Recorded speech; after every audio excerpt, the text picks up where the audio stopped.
Bonjour tout le monde, bienvenue dans Octave News, épisode numéro 4. Bonjour Simon. Salut à toi, salut à vous.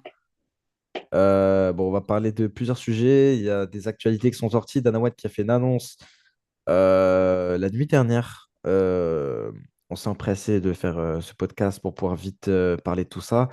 Dans un premier temps, on va parler d'Oliveira contre Topuria. Le Makhachev laisse sa ceinture vacante et monte en moins de 77. Et donc l'affrontement pour le titre, ça va être Topuria contre Oliveira. Donc au final, il n'y aura sûrement pas de Makhachev Oliveira. Simon, tu vois comment l'issue du combat? Est-ce que tu es content? Est-ce que ça te fait un peu mal au cœur parce que t'aimes bien les deux combattants?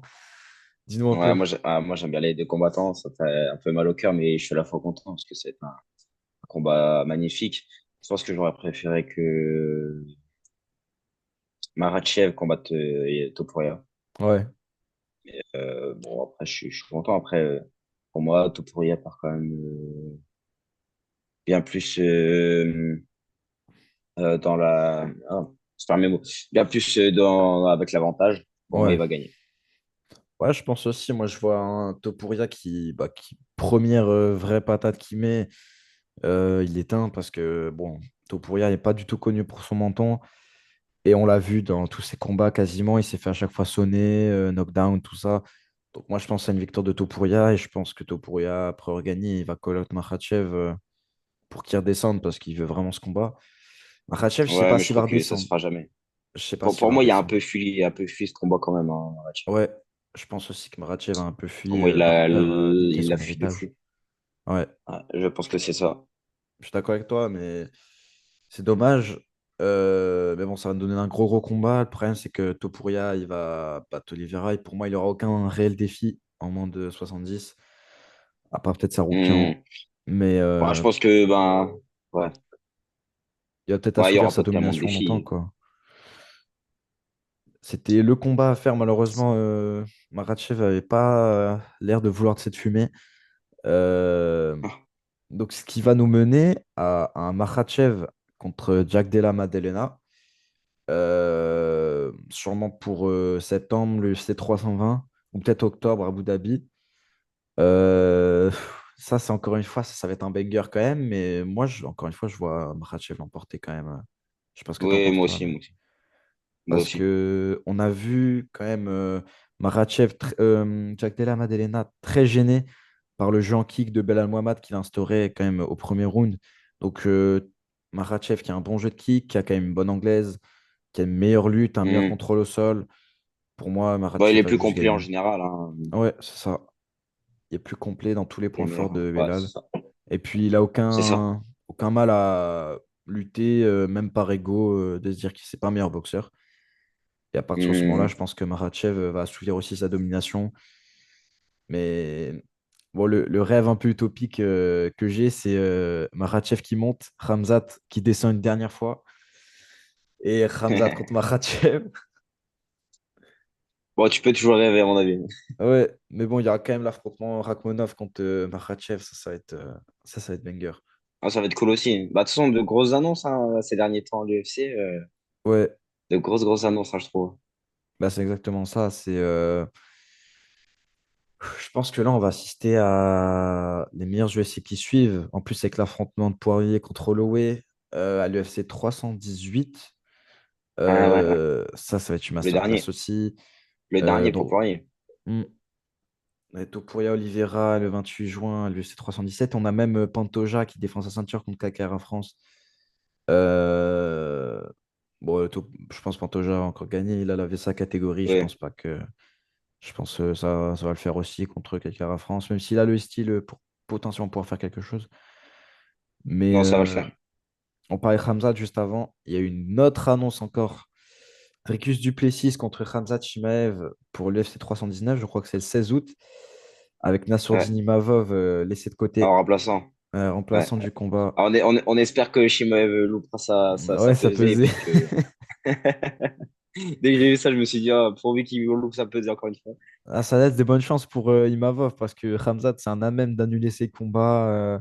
C'est un Ah ouais, habitué, ouais. pardon, d'annuler ses combats, de rater les pesées. J'espère vraiment. Enfin, c'est pas bien de Bah, de toute souhaiter du façon, malheur aux gens. je pense qu'Imavov va s'entraîner tout comme s'il allait rentrer dans la cage. Mm. pour l'un ou pour Et de toute l'autre, façon, hein. c'est ce qu'il faut faire. Hein. Mm. Oui, pour l'emporter. Mais ce qui est Dans bien, tous les c'est cas, qu'il c'est va ce quand qu'il même faut être faire. payé. Il va quand même être payé. Même s'il combat Ah pas, ouais? ça c'est bien. Ouais, ouais, quand tu es remplaçant, tu es quand même payé. Donc bon, ça c'est quand même cool pour lui. Mais nous, Ouais. on a envie de le voir Ouais. combattre. Et dans le cas de Chimaev contre Dricus Duplessis, pour moi, pour toi, le combat, tu le vois comment un peu? Contre qui Duplessis contre? Ramzat. Ah oui, Ramzat. Moi, je vois Duplessis gagnant.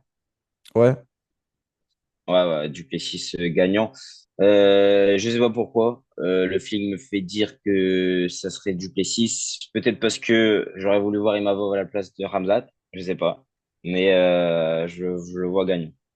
sur le sondage sur Instagram, 89% des gens votent pour Ramzat, seulement 11% pour Duplessis. Euh, les gens Ouais, ont pas mais l'air pour moi, d'être c'est d'accord. Duplessis. Toi, tu vois l'épuisé, tu vois Ramzat en manque de cardio. Ouais, ouais, je vois tout ça, ouais. Parce que faut savoir que Duplessis en striking, je pense que ça se vaut. En fait, peut-être Duplessis plus Je vois même, puissant. ouais, limite un KO, quoi. Je vois Ouais, même limite Duplessis, ouais, KO, je pense, ouais. quel round? Parce qu'il cogne quand même fort, hein, Duplessis. Quel round pour toi? Ouais, je pense pas dans les premiers, parce que Ramzat, bon, c'est quand même Hmm. Ramzat, mais ah, sur ce combat-là, en fait, c'est assez flou pour moi. Je le vois gagnant. Je vois peut-être un KO. Mais quand, où, comment et Ouais, pourquoi, ok. Non, tu moi, je vois, vois genre, Ramzat, je suis plutôt d'accord avec toi, même si pour moi, ça reste du 50-50. Pour moi, c'est soit Ramzat arrive au premier round de soumettre ou un truc comme ça, ou finir en ground and pound. Mais bon, Duplessis, c'est un gros 84. Il est très puissant. hmm, Je pense que debout, il a un petit peu l'avantage, mais bon, ça reste léger, je pense quand même. Après, il y a un style très atypique, Ramzat aussi. En lutte, Ramzat, je vois au-dessus, mais au sol, je vois quand même Duplessis ah oui. au-dessus. Euh, Duplessis qui vient du JB, qui arrivera, je pense, à se relever, qui ne se fera pas étrangler, qui est très fort, très puissant. Je le vois même potentiellement vouloir à lui amener au sol Ramzat, parce que lui, il n'a pas peur Hmm, d'aller au sol contre pour le n'importe qui. surprendre un peu. Ouais, voilà, exactement, pour le Oui, comme les gens surprendre. vont se dire, ouais, comme c'est Ramzat en face, il Mm. va aller plus en striking et pour aller, peut aller surprendre, il va aller. Ah, pourquoi pas. Ouais, c'est exactement Hmm, ça. Dans les deux premiers rounds, je vois quand même Ramzat prendre les rounds avec sa lutte, du contrôle cage, comme il a l'habitude. Et puis plus tard, à partir même de fin deuxième round jusqu'au cinquième, Duplessis prend l'avantage. Et je vois victoire par décision unanime de Duplessis ou victoire de Ramzat par soumission round 1, TKO, un truc comme ça. Mais bon, ça reste flou. Tous les scénarios sont possibles, comme dans tous les ouais, combats, hein. com- Même, complètement. on peut même voir Oliveira soumettre Topuria, on n'en sait rien, même si je pense pas que ça va arriver. Mais Non. voilà, Ouais, donc des combats qui je sont pense plus flous que on, d'autres. Hein. on referme les actualités, l'actualité sur les annonces de Dana White de la nuit dernière. Et je pense qu'on peut parler aussi de nos Français qui ont performé ou pas à l'UFC 315. Donc, dans un premier temps, Benoît Saint-Denis qui aime par soumission au round 2 contre Kyle Propelec. Et toi, Simon, tu as vu ce combat, tu l'as vu comment notre Ouais. BSD Ah, j'ai vu plutôt en forme. J'ai vu un peu renaître aussi de ses cendres, si on peut dire ça. J'ai vu plus à l'aise aussi, peut-être avec ben, Nicolas dans son coin, tu vois. Euh, ouais, j'ai vu plus à l'aise, plus à l'écoute aussi des consignes. Genre, on l'a bien vu au premier round, surtout, il a bien suivi le game plan, ce qu'ils ont travaillé à l'entraînement, tout ça. D'ailleurs, en plus, après le combat, il y a eu des vidéos Mm. qui sont sorties où on voyait ben, ce que, au final, BSD a fait lors du combat et c'est ce qu'ils ont tout prévu, en fait, à l'entraînement. Donc, ça, je trouve ça super top. Après, c'est vrai que je me suis fait la remarque, surtout sur le deuxième round, où au niveau du striking, heureusement que la menace, enfin, attention, en face, c'était pas non plus un monstre chaud, mais Mm. en face, la menace, bon, c'était pas non plus Topuria en striking, quoi. Mais en anglais, j'ai trouvé que BSD, il retournait de temps en temps dans ses défauts, à boxer très large, avec le Mm. menton trop levé, tu vois. Après, bon, c'est bien, il va reprendre confiance, là. En plus, il a pris zéro dégâts, donc top, il peut Ouais, il peut combattre recombattre très vite, bah, ouais. là, quand il veut très vite. Donc, ouais, moi, j'ai trouvé ça plutôt top, plutôt positif. Ouais, moi je suis assez d'accord avec toi. On a vu un BSD renaître de ses cendres, qui a bien suivi les consignes de Nicolas Haute. On voit vraiment l'effet Nicolas Haute sur la confiance qu'il a. Un premier round super maîtrisé où il passe à deux doigts de finir. D'ailleurs, je comprends pas pourquoi les juges ils ont pas mis 18. Puisque Propalek, il a même pas mis un- une frappe, je crois. Même pas une frappe. Qui a réussi en tout cas. Et ouais, je vois un BSD très bon. Malheureusement, ouais, on voit encore qu'en anglaise, c'est pas trop ça. Euh, j'ai remarqué aussi qu'il mettait beaucoup en middle, qui était vraiment sa force. Hmm. Euh, Peut-être par la peur, par peur, comme ce qui s'est passé avec Moïcano, qui se fasse niquer par rapport à ses middle. Ouais, puis sa force, mais du coup, enfin, tout le monde s'attendait qu'à ça, tu vois. Hmm, C'est sa force, c'est mais ça. il en faisait trop. On peut en faire sa force, mais modérément. Tu vois, genre, si le mec, il commence à tout le temps mettre ça, au bout d'un moment, Ouais, ça va c'est plus ça. Je passer. pense Même que si le gars, il Propalek, aimait dans son puissant, game il aimait plan, vif. dans le game plan de Bah Propalek, je oui, pense que ça a pris en compte. Après, bon, les middle, même si tu les stops, ça fait mal quand même. Il faut vraiment les choper. Donc, ouais, ça bien sûr. peut être une stratégie, mais bon, j'ai pas vu trop même de jeux en kick, de high kick. Je ne même pas que Benoît il en a mis un, alors que c'est vraiment sa force. Mais bon, on va voir sur les prochains combats. Son anglais, j'ai eu peur. Franchement, à chaque fois qu'il échange de bout, j'ai peur maintenant. Mais bon, je pense qu'on peut lui faire confiance. Ça a été travaillé. Oui, Euh, il n'a pas vacillé, hein, contrairement à ce que les gens ils peuvent dire, comme quoi Benoît aurait vacillé dans le deuxième round suite à un contre. Moi, je trouve pas. Juste, on voit que non. la jambe est balayée en même temps. Donc, non, il n'a pas vacillé. Voilà, retour en confiance. Il faut voir ce que ça donne contre le top 15, top 10. Toi, tu penses le combat contre Alvarez se serait déroulé comment quand tu vois un Benoît comme ça? Ah, bah, de toute façon, j'ai déjà fait mes pronostics, mais ça les confirme, tu vois. Pour moi, il y aurait mis soit le KO, soit soumission. Genre, ça aurait pas été à la décision. Je Ok. l'avais dit d'ailleurs dans, je crois que c'était le podcast suivant, le précédent, pardon. Ouais, je sais Bah, ça plus. le Ouais. confirme juste, hein. Pour moi, je reste sur ma position. Ouais. Moi, ouais, faut voir l'anglaise de Benoît, comment ça se profile, mais vraiment, donner du crédit à Nicolas Haute, parce que Nicolas Haute, À pour en fond. tout cas, ses préparations, c'est très, très, très, très fort. J'espère que ça va continuer. Et puis, j'ai hâte de voir la suite. De toute façon, pour Benoît, Benoît qui a call out Gamrot, Tucker, Gaethje. Bon, je pense pas que le UFC va lui donner ses noms, mais moi, je le vois bien prendre Benoît encore un gars proche de lui, genre Michael Chandler. Ce serait vraiment un gros combat pour Paris, par exemple. Ouais, Et à fond. entre-temps, je le vois peut-être Ça serait combattre top. un mec aux portes du top 15 ou un top 15. Donc, Grant Dawson, Matus Rebecki, des gens comme ça, ce serait des bonnes guerres. Et puis, je pense que c'est pour bien remettre Benoît en Moi, je pense que confiance. c'est possible que Dana White lui donne un top 10, hein. Moi, je pense Je qu'il sais y a pas. moyen. Je sais pas si Dana il a été convaincu. Parce que, bon, il n'y a Parce que pas eu là, il est trop quoi? Il est classé 13e, c'est ça, BSD? 13, ouais. Et je crois qu'il y a Chandler qui est 12. Et derrière lui, tu dois avoir Bahamondes Ouais, et ouais, Grant Dawson, je Chandler, pense. ça devrait le faire, hein. Chandler, moi, je Ça pense que peut. Chandler, ça Mais devrait le Chandler, faire. il va combattre que pour des gros événements. Donc, je pense Paris, ça se fait en main event. UFC Paris, je pense, en septembre, c'est ça. Ça devrait le Mais faire. bon, c'est quand même dommage de voir Benoît pas combattre pendant longtemps alors qu'il n'a pas pris de dégâts. J'aimerais bien peut-être. Après, il n'y a pas de combat facile, mais prendre un combat peut-être encore de Hmm. relance où il se refait une victoire. Là, il y a un 6-3 à Ah, l'UFC pour mais l'instant. là, son kiff, là, son but, c'est aussi de faire l'UFC Paris, tu vois. Genre, ce qui est Hmm. normal. Ouais, Genre, en imaginons, il combat combattant. là, il combat là cet été, ça tourne mal, bah, le mec, il Hmm. combat pas C'est vrai, en septembre, tu vois. c'est vrai, c'est Donc, vrai. est-ce qu'il faut prendre le risque pour se dire, ouais, moi, je prends un combat facile, alors qu'au final, il y a quand même un risque. Voilà.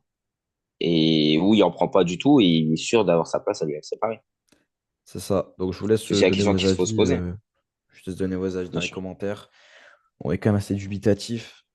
Et puis, bon, on va quand même parler de Manon Fiorot, bon, qui a perdu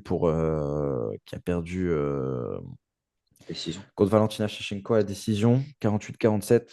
Personnellement, moi, je voyais plus 48-47 pour Manon, mais je comprends totalement que les juges, ils ont privilégié les Ouais, bien dégâts. sûr. Ouais. Donc, bon, c'est pas grave. Quand même, grosse performance, faut le dire. C'est dommage que maintenant, elle n'ait Très pas bon mis combat. en. Ouais, c'est Moi, dommage qu'elle j'ai n'ait pas trouvé mis ça en un très, place très beau combat. son striking, son anglaise, pardon, beaucoup plus vite. On a vu que l'anglaise marchait bien à la fin. La lutte, bon, on a vu que c'était compliqué. Mais voilà, c'est un très beau combat. Et Et puis la question, c'est malheureusement, est-ce qu'elle va prendre sa retraite? non, je Comme elle pense avait dit pas. que Je pense la pas. perdante de. Elle l'avait dit, hein. Je pense pas. Je pense qu'elle va attendre de toute façon Non, moi non Valentina plus, je pense pas du tout. Shevchenko. Peut-être soit elle regagne un ou deux combats revanche, soit elle attend que Valentina soit plus championne qu'elle prenne sa retraite. Le problème, c'est que maintenant, elle a quand même 35 ans. Ça, on oublie beaucoup. Elle est en début de carrière, mais elle a 35 ans. Il lui reste pas énormément d'années. Je sais pas si elle va peut-être limite monter d'une catégorie pour aller chercher le titre. J'en sais rien du tout. Euh, Maintenant, c'est quand même un gros 61. Donc, je sais pas. Hmm. Parce que Valentina, la marche. Mais ce qui est dommage, c'est que la marche, elle semblait pas trop haute. On voyait que c'était possible. Juste. Ouais. Je pense que Ouais. sur une revanche, c'est faisable. Mm, Ah, de toute façon, je le voyais faisable aussi des mm. premiers combats. Moi, je l'avais Moi mis aussi. gagnante aussi. Donc Bon, voilà. c'était pas passé loin. Pour finir, je pense qu'on j'aimerais beaucoup qu'on parle de Michael Lebou qui a pris sa retraite. Je sais pas si tu as vu toi, Simon, qui a pris sa retraite Alors, j'ai vu samedi. des extraits, mais j'ai pas tout vu, hein, par contre. Ok. Ouais, bah Michael Lebou qui a pris sa retraite après sa défaite contre Amin Ayoub par décision unanime 29-28. C'est dommage. On voyait Michael Lebou au premier round qui, qui menait bien son combat, qui gérait, qui a gagné 19 tranquillement en contrôlant Amin au sol. Tout le premier round. Et je pense, moi, que Michael n'a pas voulu faire ça tout le combat parce qu'on sentait qu'il pouvait gagner, selon moi. Mais il n'a pas voulu faire ça tout le combat. Il a voulu striker, faire le show pour sur son dernier combat. Je pense qu'il le savait. Il a voulu striker, faire le show. Il a fait une grande guerre pendant les deux derniers rounds. Malheureusement, Amin Ayoub debout, c'est fort. Il frappe fort. Michael Lebout a plus touché, mais Amin Ayoub frappe plus fort. Il y a eu les dégâts sur la tête, etc. Les coupures qui ont joué. Donc malheureusement, qui perd, mais bon, s'il n'y a vraiment pas démérité, c'était une belle guerre. Donc moi, Non, bien sûr. je pense qu'on peut Respecter, voilà, respecter la légende, donner du soutien, apporter du soutien. Moi, j'ai déjà à envoyé un fond. message, je crois que j'ai même mis une story. Ça a été beaucoup fait et en tout cas, il faut qu'on reconnaisse un peu la légende, pionnier du sport, vétéran de l'UFC. Il a combattu partout, des guerres partout. Donc je pense qu'on peut que respecter À l'homme et le fond. combattant. Surtout que c'est un homme qui a beaucoup de valeur et Complètement. tout. Franchement, on peut donner que du respect à Michael Lebou. Et puis sur ce, moi je pense qu'on a tout dit, Simon. Ouais, je pense qu'on a fait le tour, hein. Donc voilà, on se retrouve pour un prochain épisode, samedi ou dimanche, je sais plus ce qu'on s'était dit. Mais je crois que Euh, dimanche. voilà, donc Bon, prochain après, on verra, épisode, hein. le cinquième dimanche, on parlera des dernières actualités. Je pense qu'il y aura aussi un UFC samedi. Donc on verra tout ça. Il y aura aussi l'ARES, c'est le ARES 30, je crois. Voilà, c'est le 16 mai à Paris, il me semble. Donc, il y aura Baki qui va combattre contre un Brésilien, malheureusement, j'ai oublié son nom. Il y aura Jordan Zebo contre Wissam Makmouche. Euh, Eli Makongo aussi, poulain de Nicolas Haute qui va combattre. Donc, on verra tout ça dimanche. Et puis, sur ce, je vous dis au revoir. C'est bon, Allez, tu dis pas au salut. revoir. Deux Allez, secondes, deux salut les secondes. gars.